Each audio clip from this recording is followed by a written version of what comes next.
get through Christmas, Hanukkah, Kwanzaa's still going on. Time is going so fast. It's the most precious commodity that we have, and it waits for no one. Not even us in the grieving community.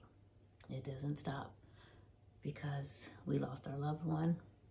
It doesn't pause a second. It just keeps moving. But now we're preparing to go into 2022. So what do I want to say to you today? It's okay to keep going.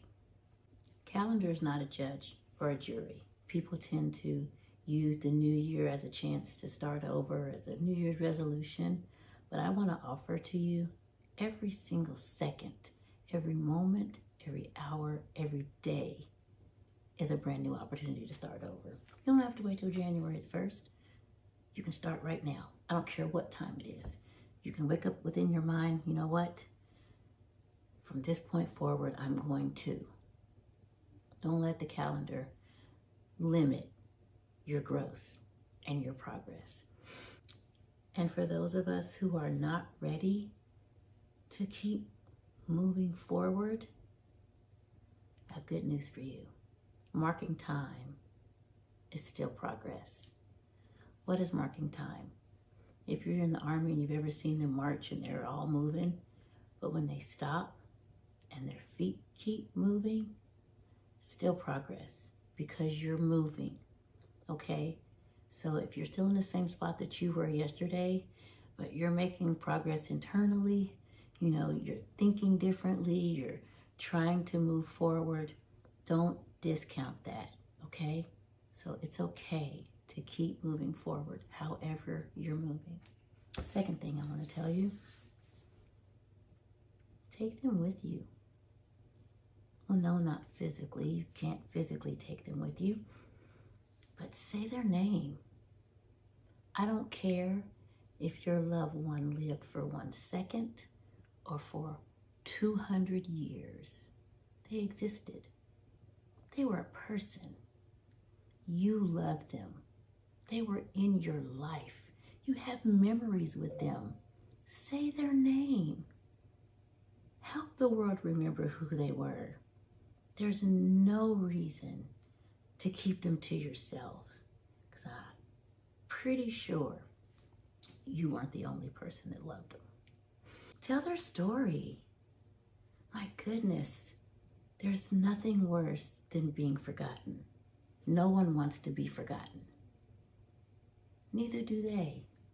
Tell the stories. I love to tell people about Sydney and how his 2 brothers who were born after him are actually him in 2 people. And I tell them because they never met him, but it keeps him alive. And when I moved to California, you know, he'd been gone for years, we talk about him. And I tell people that he was a musician just like his younger brothers. We still tell stories to this day. We laugh. We talk about him in school and the things he used to do. As a matter of fact, my daughter just told me yesterday how Sydney taught her to write in cursive before they were teaching it in school. And she was so proud when she went to the 3rd grade and she already knew how to write in cursive because Sydney taught her when she was at the 1st grade. Those stories bring you joy and they make you happy and they make other people happy. Say their name, tell their story, honor and acknowledge them, right? They could have been a war hero. They could have been a fashion designer. They could have been the best mom, the best dad, the best uncle, the worst mom, the worst dad, the worst uncle. Bottom line is they were. They existed. And you carry their memory in your heart, in your mouth, in your mind. And the good thing is you can control the narrative, right? You tell the stories. You tell the memories that you want to remember, that make you happy, that make you feel good. If you've got some pretty bad memories that you don't want to remember and that you don't want anybody else to remember, keep those to yourself or to a select group of people. But remember the good times. Makes you feel better. Final thing, and this is the most important, and I tell people this not just about grief and loss, but about everything in life. People talk about after they've lost someone, I just can't wait to get back to normal. Newsflash, there is no such thing as normal. Who is the barrier? Who draws the plumb line for normal? Where's the guide?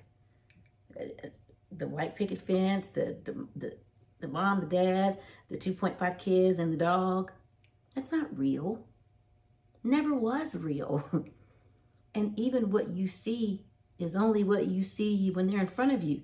You don't know what happens when these people go home. So there's no normal.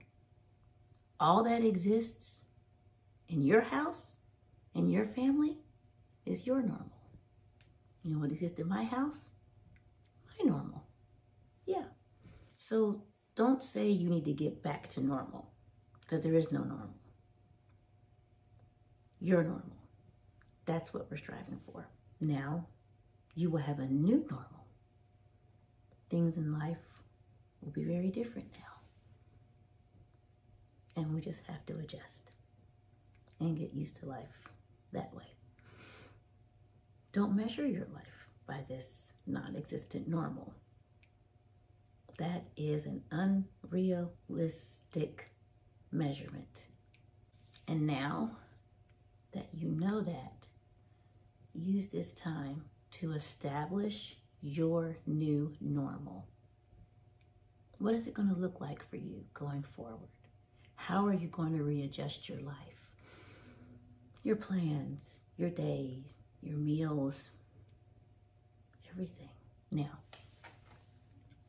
parting words of advice as we wait for these next 2 days and people gather in various ways to prepare for the new year.